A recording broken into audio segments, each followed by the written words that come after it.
சிவன் இருக்காரு. சிவனை மிதிக்கிறது வந்து தப்பு இல்ல. கடவுளே நம்ம அததான் வழிபடுறோம். கடவுளை மிதிச்சா அது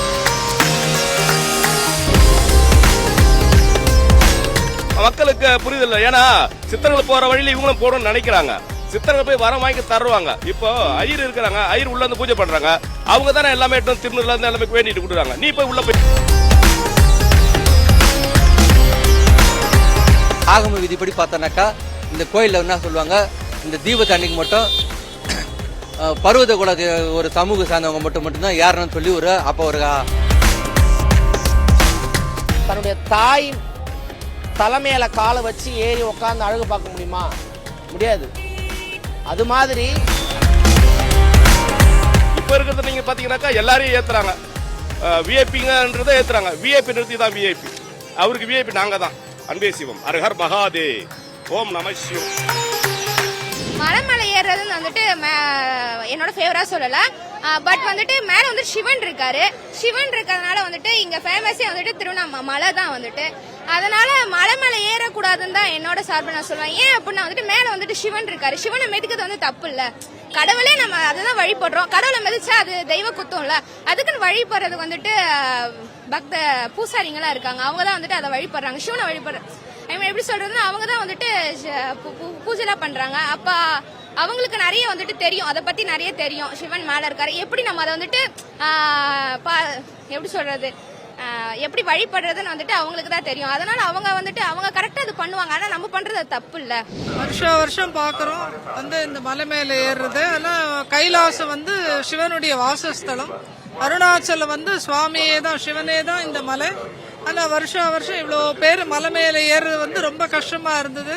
அதனால வேண்டுகோள், இனிமே மலை மேல ஏறுறதுக்கு அனுமதிக்க கூடாது அப்படின்னு கேட்டுக்கொள்கிறோம். ஐயா, கிரி எடுத்து மலை தான். அந்த கிரி மேல ஏறாங்கன்னா அப்புறம் ஜோடிக்கணும் இல்லையா? ஜோடிக்கணும், விளக்கு ஏத்தணும், தீபம் ஏத்தணும்ன்றாங்க. அப்ப ஏறி தானே ஆகணும்.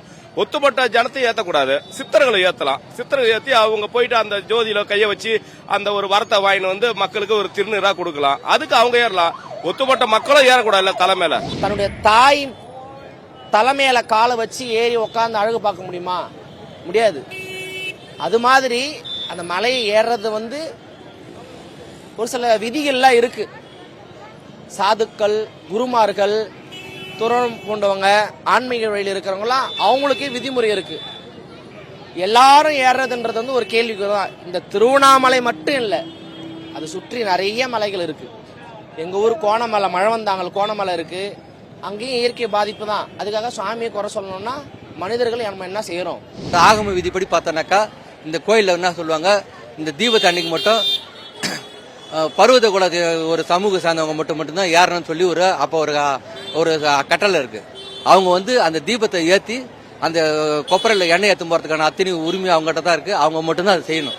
இந்த திருவண்ணாமலை பார்த்தோன்னாக்கா ஒரு சமூகம் ஒரு செயல்பாடு செய்யணும்னு ஒரு அங்கீகாரம் இருக்கு. அதாவது தேருக்கு கட்ட போறதுக்கு ஒரு சமூகம், அப்புறம் அந்த ஒரு மரமாத்து வேலை செய்யறதுக்கான ஒரு சமூகமும் செய்து வருது. அதில் தீபம் ஏற்றத்துக்குன்னு ஒரு சமூகத்துக்கு பொறுப்பு கொடுத்துருக்காங்க. அவங்கள தவிர வேற யாரும் ஏறக்கூடாதுன்றது அதான் உண்மை. சிவன் உலகத்திலே சர்வ வியாப்தனாயிருக்கான். சிவ இல்லாம இடையே இல்லை. இந்த மலை ಶಿವಸ್ವರೂಪ. இந்த மலை ಅಗ್ನಿ ರೂಪ ಎಂದು சொல்லுவார். ಪಂಚಭೂತಗಳಲ್ಲಿ ಅಗ್ನಿ ರೂಪ ಎಂಬುದು இந்த மலை, ಅರುಣಾಚಲ ಮಲೆ. ಅದಕ್ಕಾಗಿ இந்த அருணாச்சல மலையில அக்னி, அந்த ஜோதி, இந்த கிருத்திகா நட்சத்திரத்திலே அந்த ஜோதி அங்கே வச்சு வைக்கிறதுக்காக ஒரு சம்பிரதாயம் இருக்கு இங்க. அது 12 பாயிண்ட் இருக்காரு. அதுக்கு இந்த தேவாலய யாருக்கு அனுமತಿ கொடுப்பாரோ ಅವರೆಲ್ಲ ಮೇಲೆ ಏರಿ அந்த வேலை பண்ணுவார். அது ಅವರ கையில இருக்கு. ಅದರಿಂದ ಇದು ಅಗ್ನಿ ತತ್ವத்திலே ದೀಪ அங்கே ಬೆಳக்கிறது அது ஒரு இதிகாசம் தான். அது பரம்பரை தான். அது சரியாக பண்ணிட்டு. அண்மையில் நடந்த சம்பவத்துக்கும் நீங்க சொல்லக்கூடிய கருத்துக்கு எதுவும் தொடர்பு இருக்கும் தானே? இருக்குதானே? ஏன்னா இப்ப சுவாமி அவ்வளவு காலம் ஒரு பொறுமையா தானே இருந்திருக்கார். நமக்கு வலிக்கிற மாதிரி அவருக்கும் இருக்கும் தானே? அவருடைய மேல நம்ம ஏறும் போது எப்படி இருக்கும்? நம்ம மேல யாராவது இது பண்ணா எப்படி இருக்கும்? ஓ, மலையில ஒரு பின்னம் ஆயிடுச்சு. அதே ஒரு காரணமா சொல்லிட்டு இருக்காங்க. இதுல இருந்து என்ன தெரிஞ்சுக்கணும்னா, இயற்கை தான் மூலம். பஞ்சபூதம் இயற்கையோட அமைப்பா தான் சுவாமி அமர்ந்திருக்காரு.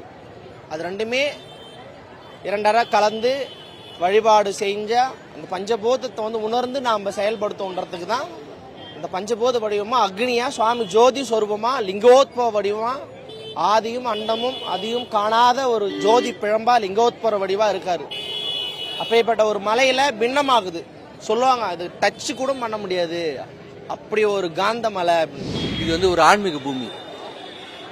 அதிகாரிங்க வந்து அவங்களுக்கு வந்து தவறான வந்து ஏற்கனவே என்ன பண்ணிக்கிறாங்க, இந்த இடத்துல வந்து நாங்கள் குடிபெயர்றோம் போது இது வந்து வனத்துறைக்கு சம்பந்தமான இடம், இது நீங்க வந்து யாருங்க ஆக்குப்பை பண்ணக்கூடாதுன்னு அவங்க சொல்லியிருக்கணும். அதை அவங்க கண்டுக்காம விட்டதுனால இன்னைக்கு வந்து பல பேர் கிட்டத்தட்ட ஒரு 9,000 வீடுல இருந்து 12,000 வீடுக்கு மேல இருக்கு. அதாவது இந்த கிரிவல பாதையில இந்த டவுன்ஷிப் லிமிட்டட்லயே பார்த்தோன்னா கிட்டத்தட்ட 12,000 வீட்டுக்கு மேல இருக்கு. இந்த 12,000 வீடு எப்படின்னாக்கா யாருக்குமே வந்து பட்டா இல்லாத வீடுங்க. பட்டா இல்லாம பக்கா பில்டிங்கே கட்டி வச்சுக்கிறாங்க. குறிப்பா சொல்லணும்னாக்கா அக்னி தீர்த்தத்தாண்ட பாத்தீங்கன்னாக்கா ஒரு இடத்துல மழை தண்ணி வரதுக்கான ஓடைகளே வந்து கிட்டத்தட்ட 3 அடுக்கு கன்ஸ்ட்ரக்ஷன் ஒருத்தர் கட்டியிருக்காரு. அது தவறான முன்னுதாரணம். மக்களுக்கு புரிதல். ஏன்னா சித்தர்கள் போற வழியில இவங்களும் போடணும்னு நினைக்கிறாங்க. சித்தர்கள் போய் வரம் வாங்கி தருவாங்க. இப்போ ஐயர் இருக்கிறாங்க, ஐயர் உள்ள வந்து பூஜை பண்றாங்க, அவங்க தானே எல்லாமே திருநூறுல இருந்து எல்லாமே வேண்டிட்டு கொடுக்குறாங்க. நீ போய் உள்ள போய் பண்ண முடியுமா? சில கோயில தான் பண்ண முடியும், சில கோயில பண்ண முடியாது. எந்த கோயில எப்படி அவங்க முறை வச்சுக்கிறாங்களோ அதுக்கு பிறகு நம்ம போகணும். அதுதானே முறை. வழிபாடுன்றது அதுதான். அது வேலையை அது செய்யுது. மழை வருது, மழை வருது, அது வேலையை அது பண்ணுது. நம்ம என்ன பண்ணணும்? அதுக்கு என்ன செய்யணுமோ அதை பாதுகாப்பு செய்யணும். அது நம்ம பண்றது இல்லை. அது மாதிரி இன்னும் நிறைய மலைகள் இருக்கு. அங்கங்கேயும் போயிட்டு பக்தி மார்க்கன்றதுல சாமி கும்பிட்றதுல குப்பை போட்டு பிளாஸ்டிக்கு வாட்டர் கேனு நிறைய போகாம இருக்கிறதே நல்லது. தன்னுடைய தாய் மேல காலை வச்சு ஏறி உட்காந்து அழகு பார்க்குற ஒரு குழந்தையா எப்படி பார்க்குறோமோ அது மாதிரி தான் சுவாமி மலையில ஏறுறதும் ஒரு அடையாளம். அதுதான் தாயிற் சிறந்த தயாவான தத்துவான ஜோதி பிழம்பா நிக்கிற லிங்கோத்பவ வடிவம் சிவாயனம். இப்போ சின்ன ஒரு பாறை விழுந்ததுக்கே வந்து பேரிடர் மேலாண்மை குழு வந்து அந்த இடத்துல வந்து அந்த பணி அவங்களால செய்ய முடியாம ரொம்ப தண்டர்னாங்க. இப்போ கிட்டத்தட்ட 12,000 வீடு இருக்கிற அந்த இடத்துல வந்து ஒரு பெரிய அழிவு ஏற்படுத்துக்கான வாய்ப்பு ஃபியூச்சர்ல இருக்குது, கண்டிப்பா இருக்குது. அந்த ஒரு சூழல் ஏற்படாம அதுக்கான ஒரு தொலைநோக்கான ஒரு செயல் திட்டத்தை இந்த அரசாங்கமோ இல்ல ஒரு நிர்வாகமோ அதை செயல்படுத்தி கொடுத்தாங்கன்னா ரொம்ப நல்லா இருக்குன்னு நான். சுவாமியே தானே சிவன் மேல போய் நம்ம கால் ஏறுறது வந்து சுவாமி தலை மேல கால் வைக்கிற மாதிரி தானே. அதனால எங்களுடைய வேண்டுகோள், இனிமே வந்து யாரும் மலை ஏறத்துக்கு அனுமதிக்க கூடாது. எல்லா சிவனடியார்கள் சார்பாகவும் கேட்டுக்கொள்கிறோம். ஒரு தாய் வந்து ஒரு குழந்தைய சிசு சுமந்து பெத்தெடுத்து வளர்த்து ஆளாக்குறாங்க. தாயினும் சிறந்த தயாவான தத்துவனே. எத்தனையோ தாய், எத்தனையோ தந்தை, எத்தனையோ உறவுகள் இருந்தாலும் தாயினும் மேலான ஒரு பரம்பொருள்னா அது பரமேஸ்வரன் தான். குறிப்பா சொல்லணும்னா அண்ணாமலையார். எங்க தாத்தா பேரு அண்ணாமலையார். வாழையடி வாழையா எனக்கு தெரிஞ்சு எங்க தாத்தாவுக்கு அவங்க பாட்டி அப்படிதான் வழிபட்டு வந்துட்டு இருக்கும் தொண்டு தொட்டு. மலை ஏறது கூடாது அப்படின்றத நான் என் சார்பில் இருந்து சொல்றேன். எனக்கு வந்து மேல கோவில் இருக்கு, மேல சாமி இருக்காரு, சிவன் வந்துட்டு இருக்காரு. அதனால மலை மேல ஏறி இறங்குறவங்க கூட அது ஒரு பரிகார பூஜைன்னு சொல்லிட்டு ஆலயத்துல கோயில் நிர்வாகம் மூலமா அந்த குருக்கள் வந்து பரிகார பூஜை பண்றாங்க. அதாவது சிவன் தலைமையிலேயே ஏறி இறங்குறதுனால அவங்களுக்குன்னு செய்து ஒரு தனி பரிகார நிகழ்ச்சி நடத்துறாங்க. அது அவங்க ஒருத்தருக்காக மட்டும் பண்ணல, எல்லாருக்கும் பண்ணி தான் ஆகணுன்றது கட்டாயம். ஆனா யாரும் ஏறாம இருக்கிறது நல்லது.